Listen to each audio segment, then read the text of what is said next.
Hi, bonjour. Well, welcome to this tour of the different storage room at the McCord Museum. In a vault, it's like several exhibitions. I could spend hours here. We have about 1% of all our collection exhibited right now. 99% are hidden in vaults. My name is Christian Vachon. I'm head of collection management at the McCord Museum. This is one of the oldest Montreal view that we have in the collection. It dates 1830, 1831. This is before photography. That's the only way we can document our history. As you can tell, the Notre Dame Basilica here, the towers are not completed. One will be in 41, the other one in 43. The South Shore, there's nothing. Today you have the 132, and I mean, it's amazing. And this is Saint-Grégoire.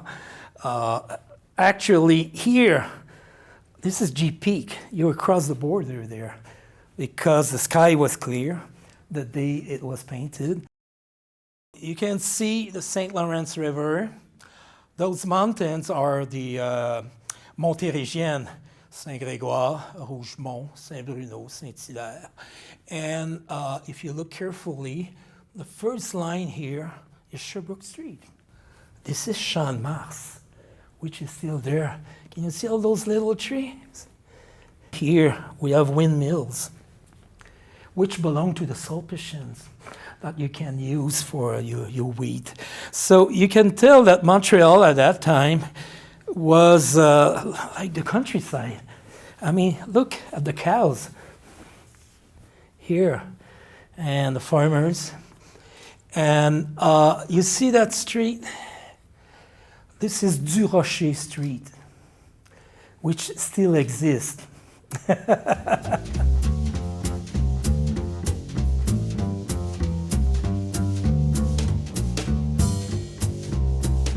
It's a way to become immortal.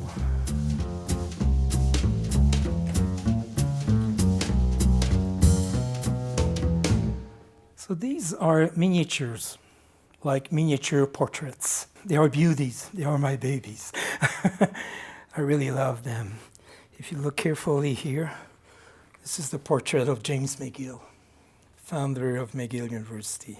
They're small portraits, so they were less expensive than huge portrait. But this is not the main reason why we had them painted.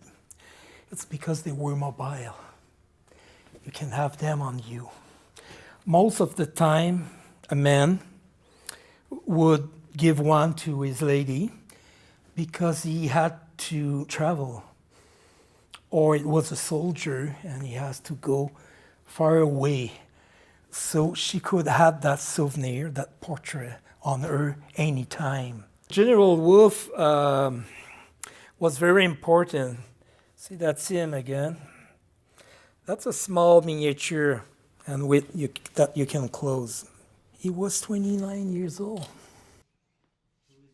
For people with less money, they would go with the cheapest option. Is what we call silhouette. This is black pepper cut with a scissor. Can you see the dog running? But this is cut with a scissor. I welcome you here in our ceramic and glass storage room.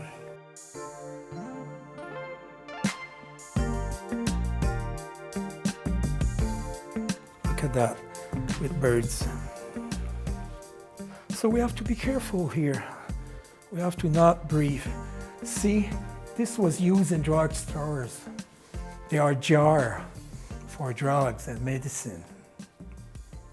Most of the China ceramics that you can see here are imported. It was mainly made in England.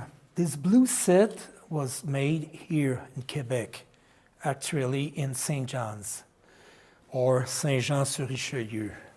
Let me see if I can show you. Yes. It was maybe the finest china produced in Quebec. Still, it looks a little not as fine as English china, but to me, this is very nice. Look at that shelf. Art Nouveau style. Very, very fine design. So those objects were purchased, maybe imported, to decorate houses in Montreal. So we collect them because they were used in Montreal, even if they were made somewhere else. The glass was blue like this before.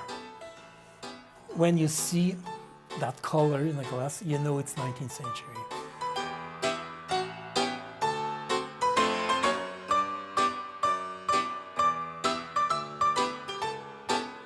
This is a very nice section where I wanted to bring you, because you can see 19th century doll's house. I'll show you. So that's examples of the furniture that they played with. Look here, round table and all these accessories, even a plant. This is a zoo. These were molded and then hand painted. See the elephant? I think we have over 700 dolls in the collection. Wax dolls, bisque dolls, wooden dolls, cloth dolls, etc. That's a very nice one. That was made in France. And see the miniature I show you? She has one in her hand.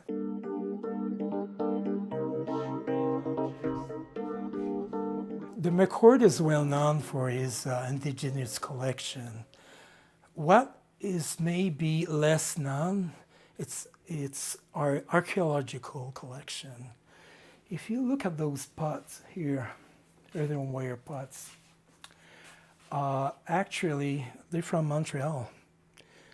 They were found here, and we date them 500 years ago. The place was called at that time Hochelaga, and they would be Iroquois pots. This was used to cook and keep either corns, seeds. William Dawson, head of the archaeology department at McGill, conducted some digs, and he's the one who digged them out. And we're very lucky because, see, we have 4 of them, which are almost complete. We're a museum. We're not the real owner. We preserve and kept those objects, but it belongs to them. It's their heritage. So we open to discuss that. We show them those objects, and we ask them if they can maybe supply us with more information. So there's a very nice partnership with most of those indigenous communities. This place contains over 2 billion of photographs.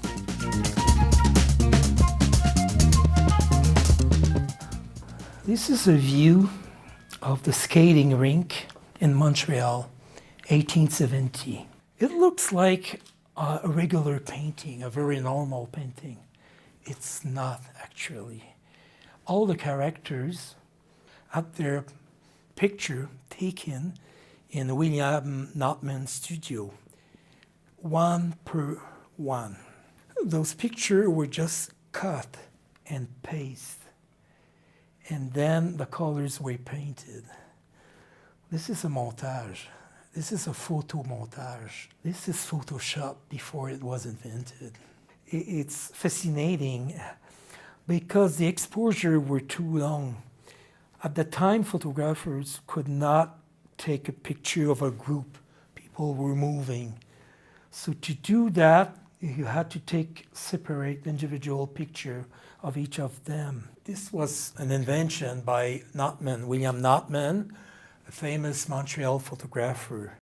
We have picture on glass because before celluloid nitrate safety film was invented, careful, we were using glass plates. So this was quite a challenge because if you see all those brown envelopes, they contain glass plates, glass negative. Let me show you one.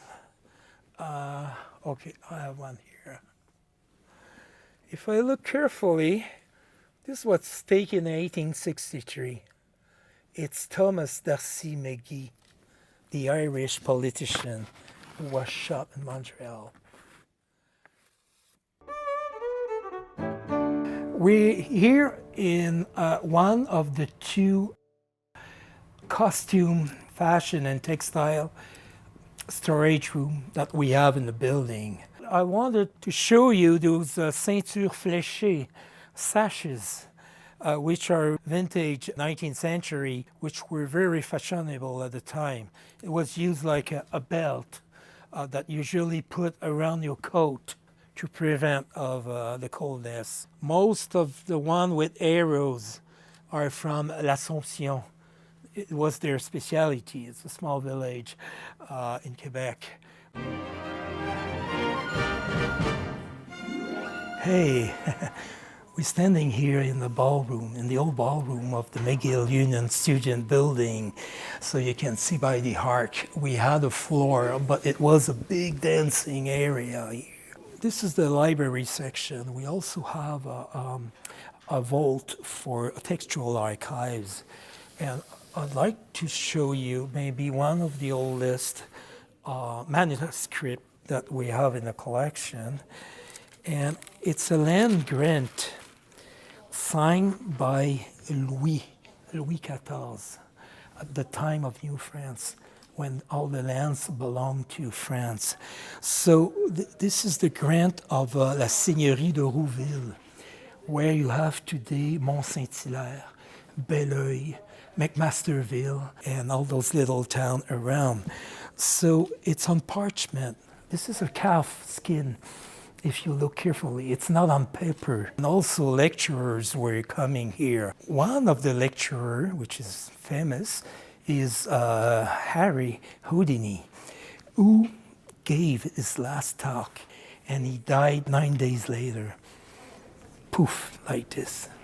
You have a letter signed by Houdini from the Society of American Magicians. He was the president of that society until he died.